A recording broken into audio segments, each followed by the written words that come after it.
Bonjour à tous. Diriger une PME dans le BTP, c'est un métier passionnant. Mais on le sait, la trésorerie, c'est souvent le nerf de la guerre, un défi de tous les instants. Alors l'objectif aujourd'hui, c'est simple, se poser et regarder ensemble, pas à pas, les solutions pour non seulement sécuriser, mais aussi optimiser ce cash flow. On va adopter une posture de conseil pour trouver les bonnes clés. Alors oui, pourquoi est-ce que c'est si compliqué la trésorerie dans le BTP? C'est vraiment la question de départ. Et tout de suite, mettons une idée reçue de côté. Non, ce n'est pas forcément un signe de mauvaise gestion, loin de là. C'est une réalité qui est inscrite dans l'ADN même du secteur.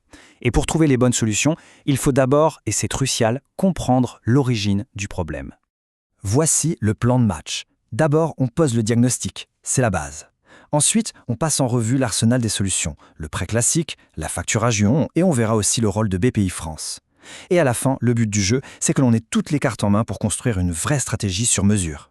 Allez, on attaque avec cette première partie, le point de départ. La chose la plus importante à bien intégrer, c'est que les tensions de trésorerie dans le bâtiment, ce n'est pas un accident de parcours. C'est une conséquence quasi logique du modèle économique du secteur. Pour le dire simplement, on finance les chantiers des clients bien avant qu'ils ne sortent leur carnet de chèques. Et pour mettre un chiffre sur ce problème, regardez bien ça.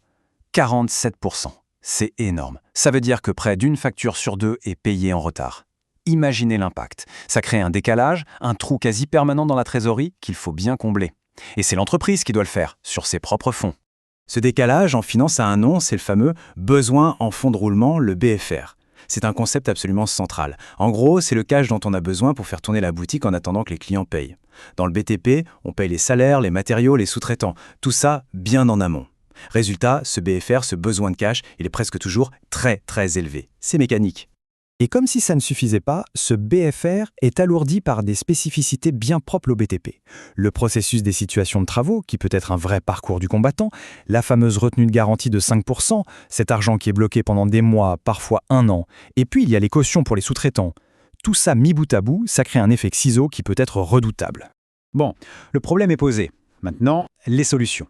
Et face à une trésorerie qui tire la langue, le réflexe quasi universel, c'est d'aller voir son banquier pour un prêt. C'est une option classique bien sûr, mais attention, il faut savoir à quoi s'attendre et comprendre comment la banque réfléchit avant de donner son feu vert.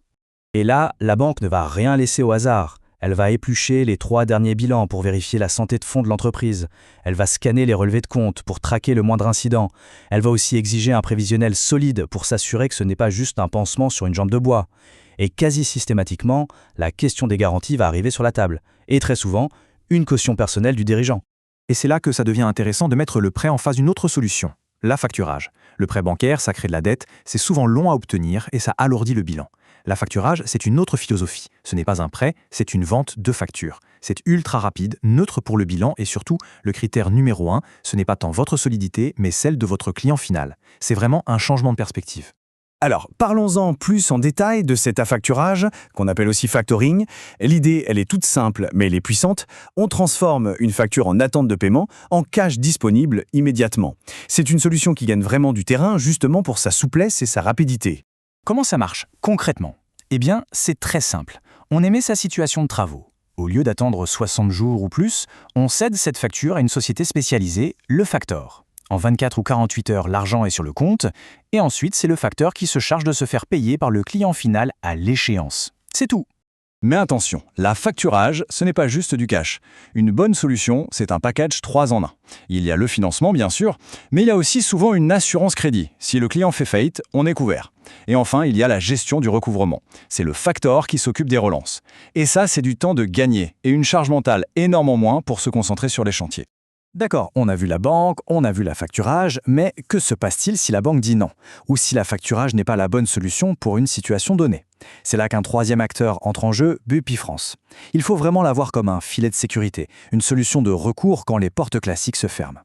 BPI France a des outils très ciblés, souvent pensés pour les coups durs. On peut citer le prêt Flash TPE. Son énorme avantage? Pas de caution personnelle demandée. C'est un point clé. Et pour des besoins plus importants, il y a les prêts participatifs relance, où c'est la garantie de l'État qui fait la différence. Ça rassure tout le monde et ça protège le patrimoine personnel du dirigeant. Bon, on a maintenant une belle boîte à outils sur la table. Le prêt, la facturage, BPI France. Le vrai enjeu maintenant, ce n'est pas de tout utiliser, mais de savoir piocher le bon outil au bon moment. Il n'y a pas une solution miracle, il y a la bonne solution pour une situation précise. Ce tableau, il faut le voir comme un arbre de décision. Par exemple, la trésorerie est tendue, mais le bilan est en béton, le prêt bancaire peut faire l'affaire. L'entreprise est en pleine croissance, là, la facturage est génial parce qu'il suit le rythme. Un client semble un peu fragile, c'est à facturage avec assurance crédit sans hésiter. Et si les banques ont dit non, on pense au prêt flash de Bpifrance. Chaque situation a sa solution. Mais avant de conclure, il y a un levier qui passe avant tous les autres. Le financement le plus intelligent, le moins cher, c'est celui qu'on n'a pas besoin de chercher. Il se trouve où? Dans la négociation commerciale. Aller chercher un acompte de 15, 20, 30% à la signature d'un marché, c'est tout simplement se financer avec l'argent de son propre client. C'est le plus sain. Voilà, pour conclure, s'il y a une seule idée à retenir, c'est celle-ci. On ne doit pas attendre d'avoir le couteau sous la gorge pour réfléchir à sa trésorerie. Le financement, ça ne doit pas être une gestion de crise, mais une véritable stratégie. Pensez à froid, en amont. La clé, c'est l'anticipation.